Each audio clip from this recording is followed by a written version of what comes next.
My cousin faked my death for donations when I called him out on it. He took to social media and accused me of faking cancer. Now I'm getting death threats.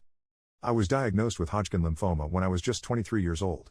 I didn't tell anyone because the last thing I wanted was for anyone to treat me differently, but my balding gave me away.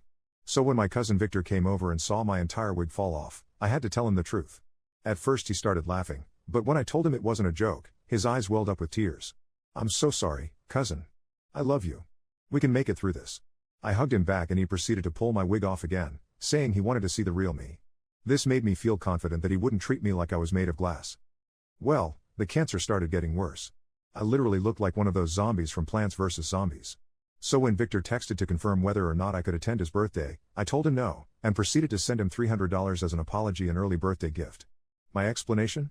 I had chemo booked for Saturday morning, and his party was that evening. Pretty solid, right? Well, Victor didn't think so. Isn't that a little selfish? It's like a 2-second procedure. I'm sure the time between 10 a.m. and 8 p.m. will be enough time to recover. The treatment takes 3 hours and I'm going to be exhausted afterward. I don't want to drag the mood down at your party. I'm sorry, I responded.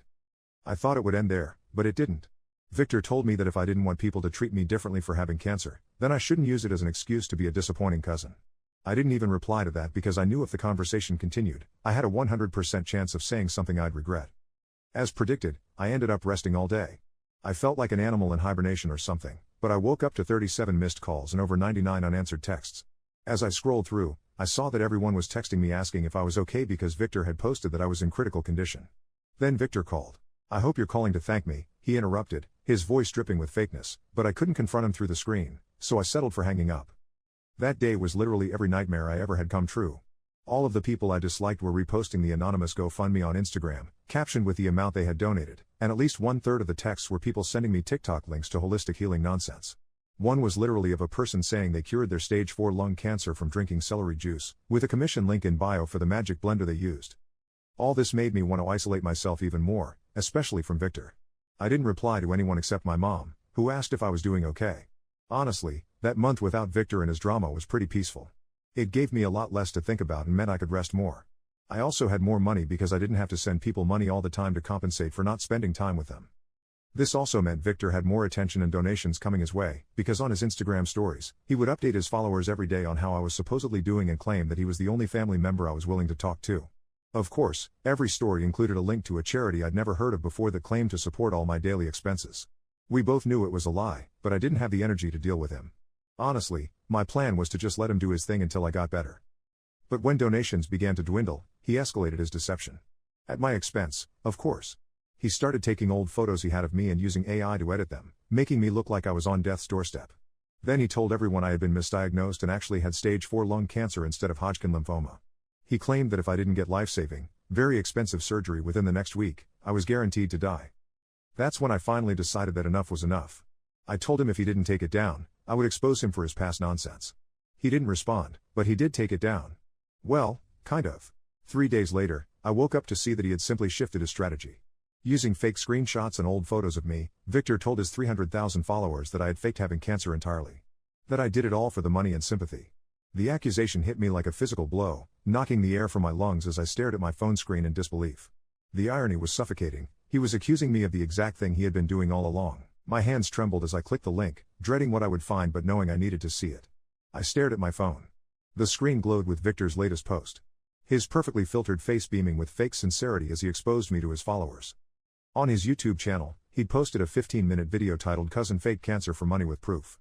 The thumbnail showed a split screen of me, contrasting a healthy pre-diagnosis photo with a recent one where I looked exhausted after treatment, complete with glaring red circles and accusatory arrows pointing at my face. The view count already showed 47,000 and climbing by the minute. Each new view felt like another person believing his lies about me, another person judging me based on fabrications. I forced myself to watch a few minutes of the video, my heart pounding painfully in my chest as Victor spun his tale with practiced emotion. He claimed to have evidence that I was perfectly healthy, showing screenshots of text conversations that were either completely fabricated or taken wildly out of context. My phone buzzed incessantly with notifications, each one a fresh punch to the gut. People I hadn't spoken to since high school were suddenly reappearing in my life, some with sympathetic messages asking if I was okay, others with venom-laced accusations about what a disgusting person I was for pretending to have cancer. The irony was so thick I could choke on it. My cancer cells were probably having a good laugh at my expense. When my mom called, I grabbed the phone like a lifeline. She sounded confused and worried, explaining that relatives were calling her asking bizarre questions about whether I really had cancer. I broke down as I explained everything, my voice cracking as I detailed Victor's escalating betrayal, from exploiting my illness for attention to now claiming I'd fabricated the whole thing. My mom's voice hardened with protective fury, and she insisted on coming over immediately. While waiting for her, I forced myself to watch Victor's video, each second more excruciating than the last. He sat in his meticulously curated room, dabbing at dry eyes with tissues as he spun his tale of victimhood. The comment section was a cesspool of outrage, people calling for my head, promising to report me for fraud, some even suggesting jail time. I closed the app and flung my phone across the couch, wishing I could throw it into another dimension where Victor didn't exist. My mom arrived with comfort food and fierce determination radiating from every pore. She brought my favorite chicken soup from the deli near her house, still warm in its container, and a bag of soft cookies that wouldn't hurt my mouth sores. The familiar sense momentarily distracted me from the nightmare unfolding online. My mom's presence filled my small apartment with a sense of safety I desperately needed. We spent hours documenting everything, creating a timeline of Victor's lies, screenshots of his fake charity links, the AI-edited photos he'd posted, and his contradictory updates about me. My mom's reading glasses perched on her nose as she meticulously organized the evidence on her laptop, her fingers typing furiously as she created a document that laid out the whole sordid story. The afternoon light faded to evening as we worked, my energy waning but my resolve strengthening. I texted my oncologist, who responded almost immediately with an offer to provide a letter confirming my diagnosis without revealing private details. Dr. Rodriguez had been treating me for months, her calm competence a comfort during the scariest time of my life. Her quick response and willingness to help brought tears to my eyes, a small kindness that meant everything in that moment. A message from Madison, who'd been at Victor's birthday party, surprised me with its supportive tone. She mentioned that Victor's behavior at his party had seemed strange, how he'd initially told everyone I was skipping because I was being lazy and just wanted to watch TV, but then later was crying in the bathroom while dramatically revealing my cancer diagnosis to gain sympathy. Another piece of evidence showing his inconsistent storytelling. After posting, I checked my email to find a message from GoFundMe's team, informing me they were investigating the fundraiser Victor had created after someone reported it as potentially fraudulent. I forwarded them evidence that I hadn't authorized or created it, along with documentation showing Victor had been collecting donations through his personal payment accounts. The GoFundMe representative responded quickly, assuring me they took such matters seriously and would expedite their investigation. A text from Diana, an old college friend who'd been pushed out of our circle when Victor decided he disliked her, offered support and reminded me of his pattern of manipulative behavior. Diana had always seen through Victor's facade, which was probably why he'd worked so hard to exclude her from our friend group. Her message was simple but meaningful: I believe you. Let me know if you need anything. Her message triggered a crucial memory, the video from the day my wig fell off in front of Victor, which would prove he'd known about my cancer from the beginning. I remembered Diana had been the one to set up our shared cloud storage for group photos and videos years ago during college. My heart raced as I realized this could be the smoking gun. Diana still had access to our old shared photo album and quickly located the video, sending it to me within minutes. There it was, undeniable evidence of Victor's knowledge of my diagnosis months earlier, including him saying we'd get through it together and promising to support me. The video was slightly grainy, but the audio was crystal clear. Victor's voice saying, "I'm so sorry, cousin. I love you. We can make it through this," followed by him asking detailed questions about my treatment plan. I created a comprehensive response post with screenshots of Victor's contradictory statements and the video evidence, reaching people who had seen Victor's video and changing minds. Victor texted a threat about suing me for defamation, which I ignored completely, focusing instead on responding calmly to concerned messages from friends and family. His message was all caps and filled with misspellings, the digital equivalent of a temper tantrum. I showed it to my mom, who just shook her head and advised me to save it as further evidence of Victor's character. By evening, Victor had deleted his video, but the damage to his reputation was spreading like wildfire. Content creators were already analyzing the evidence, highlighting the inconsistencies in his story. One YouTuber with a significant following created a detailed breakdown of the timeline, pointing out how Victor's claims contradicted each other and the evidence I'd provided. The video ended with links to legitimate cancer charities and a warning about donation scams. Elena, one of Victor's closest friends, messaged me with an apology, explaining that Victor had told different versions of the story to different people. She mentioned donating to a legitimate cancer charity in my name, a small gesture that felt genuinely supportive amid the chaos. Elena's message was hesitant, clearly uncomfortable with reaching out but determined to do the right thing. She explained that Victor had been acting strangely for months, becoming increasingly obsessed with social media attention. The following days brought a strange mix of support and continued scrutiny. Some of Victor's most loyal followers still believed his version, sending hostile messages claiming I was an elaborate con artist. Others reached out with genuine concern, including several people who had been suspicious of Victor's constant fundraising posts. Marcus, a mutual acquaintance who worked at the same coffee shop Victor frequented, even mentioned that Victor had been bragging about his influence and how easy it was to get people to donate money. Dr. Rodriguez herself called later that day, her voice concerned as she asked about my stress levels and sleep quality. She reminded me that stress could impact my immune system, which was already compromised from treatment. The GoFundMe investigation concluded quickly. I provided information about Victor's personal payment accounts, where he'd been collecting additional donations, along with screenshots of his solicitations. The representative I spoke with sounded genuinely appalled at the situation, assuring me they were taking it very seriously. I consulted with Ms. Williams, a lawyer specializing in defamation cases. She explained I had a strong case for defamation, especially with the evidence of Victor knowingly making false statements that damaged my reputation. She also mentioned potential fraud charges related to the unauthorized fundraising. When I expressed hesitation about a lengthy legal battle while undergoing cancer treatment, Ms. Williams suggested sending a formal cease and desist letter as a first step. She understood my limited energy and outlined options that would protect my interests without requiring constant involvement. Victor's online presence had gone suspiciously quiet since I'd posted my evidence.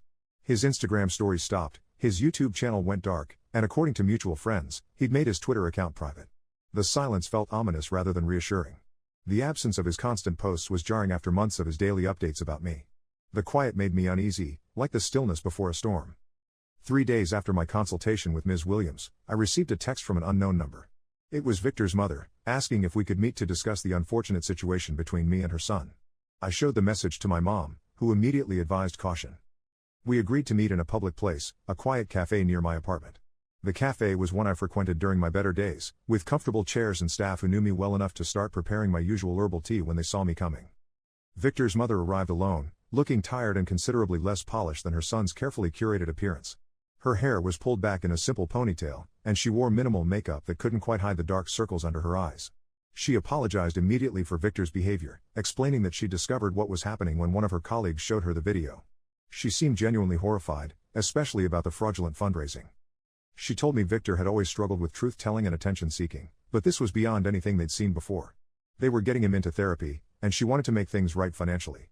She handed me an envelope containing a cashier's check, explaining it was the total amount Victor had collected through his personal accounts. The envelope felt heavy in my hands, weighted with more than just money. I was speechless, having expected excuses or denial rather than accountability.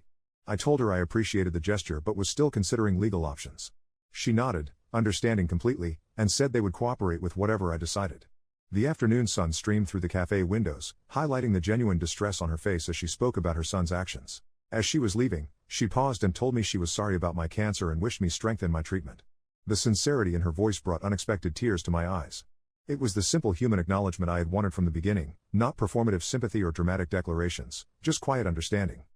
That evening, I received a formal email from Victor, clearly written under parental supervision or legal advice. He admitted to fabricating evidence against me and exploiting my genuine illness for personal gain. The email ended with a statement that he would accept whatever legal consequences came from his actions. The formal language couldn't disguise the forced nature of the apology, but it was something. Ms. Williams advised waiting to see if Victor's behavior matched his words before making any decisions about further legal action. Her cautious approach made sense. Words were easy, but actions would reveal Victor's true intentions. The public retraction appeared on Victor's accounts the next day. In a somber video without filters or dramatic music, he looked different, stripped of his usual confidence as he admitted to lying about me faking cancer and exploiting my genuine illness for attention and money. He apologized to me specifically and to everyone he'd misled, promising to refund any donations not already returned through GoFundMe. The video was brief, just under 2 minutes, but covered all the necessary points. The comments were a mix of shock, disappointment, and people tagging me to see my response. I didn't give one immediately, needing time to process everything. My apartment felt like a sanctuary that day, quiet and private while the online world buzzed with reactions to Victor's confession. The treatment center hummed with quiet activity. Nurses checking monitors, other patients reading or napping, the occasional soft conversation. The familiar sounds had become almost comforting over the months, a reminder that I wasn't fighting alone. The cold sensation of the medication entering my bloodstream contrasted with the warm blanket the nurse had placed over my legs. Madison visited me during treatment, bringing magazines and comfortable socks. She mentioned that Victor's friend group had fractured, with many distancing themselves from him after the truth emerged. Elena had reached out to several people who donated to Victor's fake fundraisers, connecting them with legitimate cancer charities instead. Even Diana, who'd helped me find the crucial video evidence, stopped by my apartment with homemade soup her grandmother had prepared. These small kindnesses meant more than the grand gestures Victor had performed for his audience. A week after Victor's public apology, I finally responded with a brief post, thanking everyone for their support and stating I was focusing on my health and treatment. I mentioned that while the situation with Victor was unfortunate, I was moving forward and appreciated privacy during this time.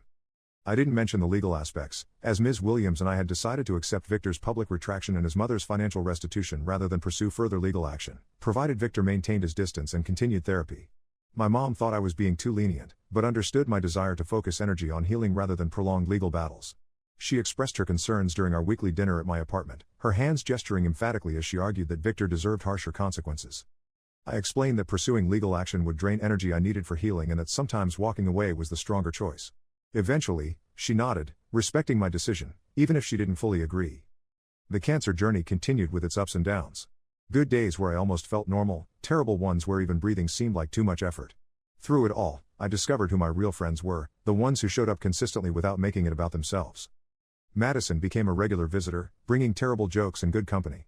Elena occasionally joined her, having completely severed ties with Victor after learning the full extent of his deception. Even my formerly distant cousin Julia, who'd seen the whole drama unfold online, started checking in regularly with genuinely helpful care packages and zero unsolicited medical advice. 6 months later, during a follow-up scan that showed significant improvement in my condition, I received a handwritten letter from Victor. Unlike his forced public apology, this felt genuinely personal. He wrote about his ongoing therapy, his realization of how deeply his need for attention and validation had warped his perception of family relationships, and his understanding that some damage couldn't be undone. He didn't ask for forgiveness or expect a response, he simply acknowledged the pain he had caused and took full responsibility. But perhaps the most valuable lesson came from Victor's betrayal, the realization that sometimes people show you exactly who they are if you're willing to see it. I'm more cautious about sharing personal struggles on social media, but I no longer hide them from the people who matter. And when new acquaintances ask about the falling out between me and Victor, I simply say we grew apart, because some stories are mine alone to tell, when and if I choose to share them.